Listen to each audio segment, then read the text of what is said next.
if I told you that talking to a camera has helped me stop overthinking more than journaling or therapy ever did? Right now, you're probably replaying the same thoughts in your head over and over again, and I'm gonna show you how to fix that with just this. I've been doing this for almost 4 years by now, and nobody knows about it, not my friends, not my family. You know what? Let's stop yapping and get right into it. One thing you need to know about me is that I'm an overthinker, like a chronic overthinker. I just love talking to myself out loud. I don't know why. Does someone else does that? And all these thoughts are just floating around in my head and they just never stop. And for the longest time, I just kept them inside. Like, I would think about things over and over again, but I never processed them. So I just started talking to a camera. Yes, you right here. I know this sounds ridiculous because first of all, you're just talking to a black something, and imagine what people 100 years ago have thought about you. Well, no, we don't care about what other people think about us, but just imagine it. When you talk to a camera, something happens that doesn't happen when you think.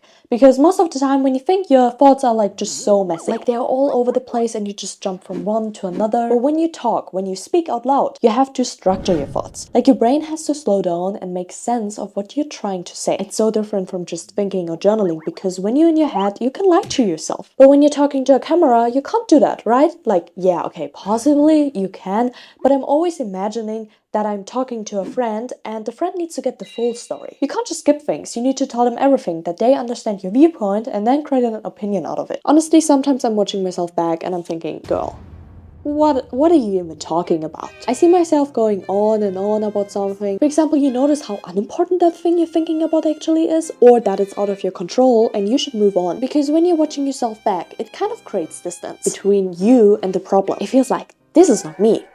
I'm watching a different person right now. Also, when you talk to a camera, you don't get interrupted. Like, no one reacts, no one judges you or your facial expression. You can say the thought fully without worrying about how someone else is gonna respond. I want to show you how I use this in real life because I think it will make things more clearer. There was this one time I reached out to a company and we scheduled a call and I was so excited. Like, I couldn't sleep the night before. I researched everything for free. I made a whole pitch. I was already imagining how this would go. And then 2 hours before the call, she sent me a message. We're gonna do it with an intern instead, thanks anyways. And the first thing I did was to turn on my camera and I said this.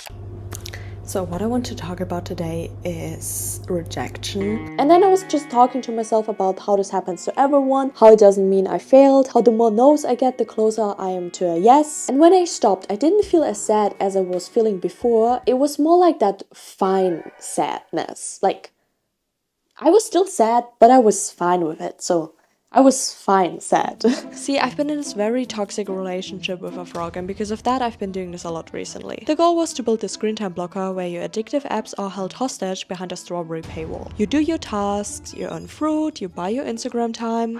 But oh my god, this frog has been gaslighting me so much. One day it works, the other day it's so buggy and I feel like I'm in a horror movie sometimes. It got so frustrating that I almost quit, but then I did exactly what I'm doing now. I hit record. I'm warning you though, if you click on this video next and see how this whole system works, there's no going back to your old scrolling habits. It could be a total shock to your nervous system to realize you're becoming productive. So before you ruin that addiction forever, let's talk about the rules if you want to try this camera thing out. Don't worry about how you look or how your lighting is or your outfit or your hair. I can remember 2 years ago I did this and I was so sick. I am sick. And randomly while I was filming I was just for 2 minutes away because my nose was running and I didn't have any paper. None of this matters because this is not for everyone else. And you don't need to care about what you say or if this sounds a little bit toxic, what you're saying right now, because no one is judging you. The magic in talking to a camera is that you're gonna be so raw. Like, you don't go back and just cut things out or try to make them sound different. And the third rule is to talk until you repeat yourself, because that's when you usually reach the core of what you're feeling. Maybe for the first 2 minutes you're gonna talk about the obvious stuff, like the service level stuff. But around minute 10 to 15 you're gonna get to the core.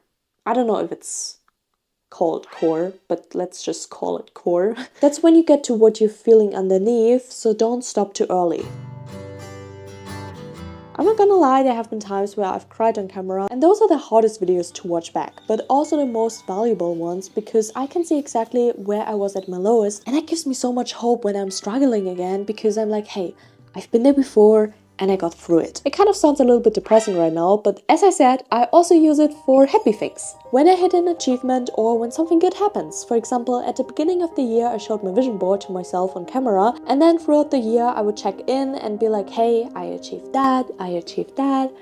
That's a good feeling. And after you're done, first of all, check in with yourself. Like, how do you feel? And if I'm still feeling bothered by something or the topic comes back up again, I most of the time just rewatch the video or film a new one until I just feel better. It also feels really satisfying to watch it back and see how I was thinking about something a year ago and then realize how much I think about it differently now. Funny part is that all of this started just because I was too scared to go to therapy. Even if I could afford it, I'm still doing it. I did it like an hour ago. Let me know in the comments if you're gonna try this too, and I'm just curious, if this also helps you, because I'm 100% sure that I'm not the only human that ever did that, because we're all human. We kind of think and work the same. So if that makes sense. Just open your camera and talk. It's free, it's private, and the worst thing that happens is that you delete the video. And the best thing that happens is you process something you've been holding on to for way too long. I can't end this video before I did not show you the flowers, because look at them. Look at them. Thank you so much for watching this video. I hope you learned something new. And hopefully, I hope, we'll see each other in the next video.